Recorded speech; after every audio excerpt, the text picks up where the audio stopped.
না লাগবে টক দই, না লাগবে মিষ্টি দই।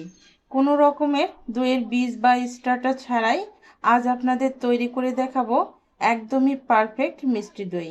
তাও আবার 1 ঘন্টার মধ্যেই জমে যাবে। দেখুন, এই দই আমি দইয়ের বীজ ছাড়াই তৈরি করেছি। দেখে নিশ্চয়ই বুঝতে পেরেছেন এই দইটা কতটা পারফেক্ট হয়েছে।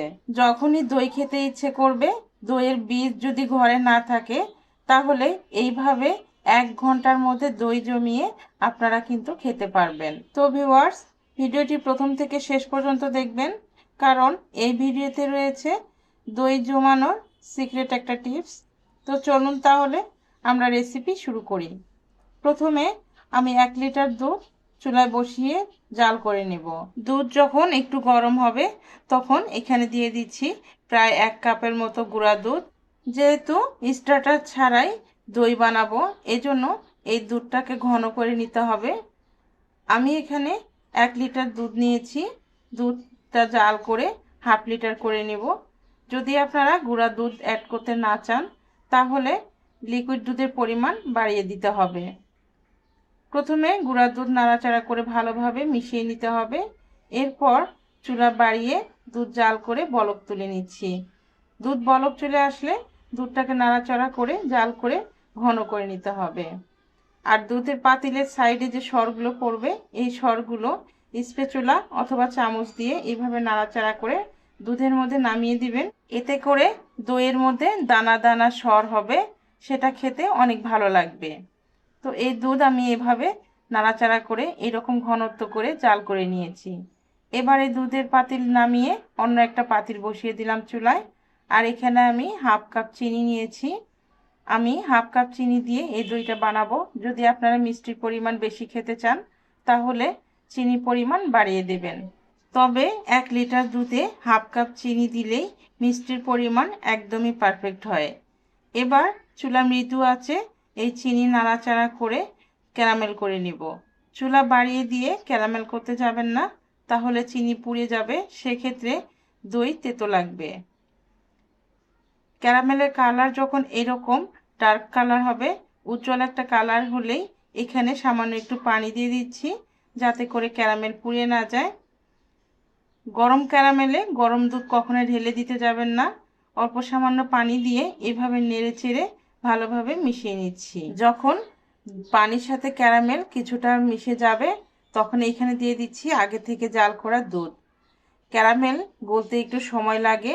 দুধ দিয়ে কিছুক্ষণ জাল করার পর দেখতে পাবেন ক্যারামেল খুব সুন্দরভাবে গলে গেছে। এবার নাড়াচাড়া করে এই দুধ আমি জাল করে নেব।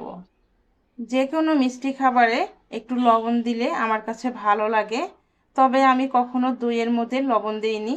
আজ দইয়ের মধ্যে সামান্য একটু লবণ দিয়েছি। তবে লবণ দেওয়ার পর এই দইয়ের টেস্ট কিন্তু অনেক ভালো লেগেছে। চাইলে আপনারা দইয়ে সামান্য পরিমাণে লবণ অ্যাড করতে পারেন, যারা মিষ্টি জাতীয় খাবারে লবণ খেতে পছন্দ করেন। এবার দুধটা নাড়াচাড়া করে এইরকম ঘন করে নিয়েছি।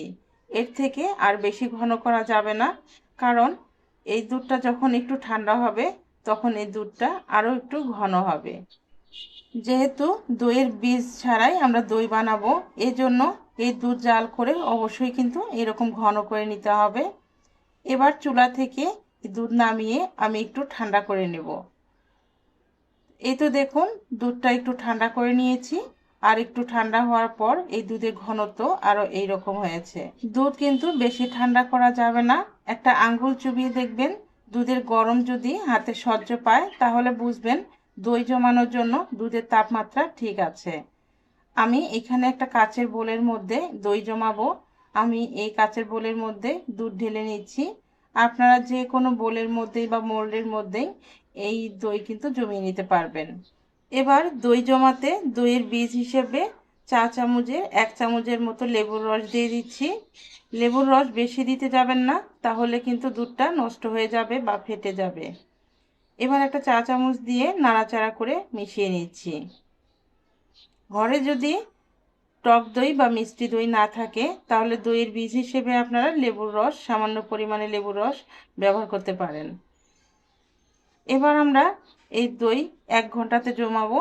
এই জন্য আমি চুলায় একটা পাতিল বসিয়েছি আর তার মধ্যে একটা স্ট্যান্ড দিয়েছি। আর স্ট্যান্ড একটু ডুবো ডুবো ভাব করে পানি দিয়ে দিচ্ছি। এবার এর মধ্যে দইয়ের বাটিটা দিয়ে দিলাম আর একটা ঢাকনা দিয়ে ঢেকে দিচ্ছি, আর উপরে একটা বড় ঢাকনা দিয়ে আবারও ঢেকে দিচ্ছি।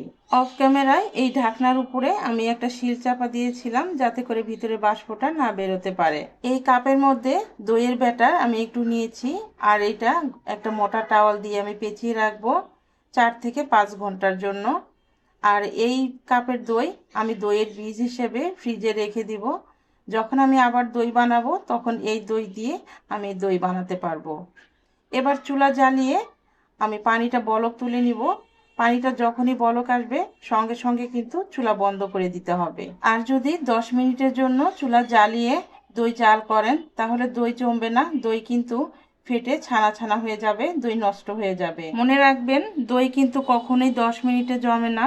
দই জমাতে কমপক্ষে 1 থেকে 1.5 ঘন্টা বা 2 ঘন্টা সময় লাগে। দই আপনি কতটুকু পরিমাণে বানাবেন সেটা বুঝে শুনে কিন্তু সময়টা কম বেশি লাগবে। ফিরে এলাম 1 ঘন্টা পর, আর দেখুন 1 ঘন্টার মধ্যে খুব সুন্দরভাবে জমে গেছে। যদি দেখেন দই 1 ঘন্টার মধ্যে জমে যায়নি, আর যদি পাতিল ঠান্ডা হয়ে গেছে বা পানি ঠান্ডা হয়ে গেছে, তাহলে চুলা জ্বালিয়ে পাতিলটা একটু গরম করে নেবেন। আরও 10 থেকে 15 মিনিট বা আধা ঘন্টার জন্য আবারও রেখে দিবেন, তাহলে খুব সুন্দরভাবে দইটা সেট হয়ে যাবে। এবার এই দই আমি চুলা থেকে নামিয়ে নিব, আর দই যখন ঠান্ডা হয়ে যাবে তখন ফ্রিজে রেখে দিব।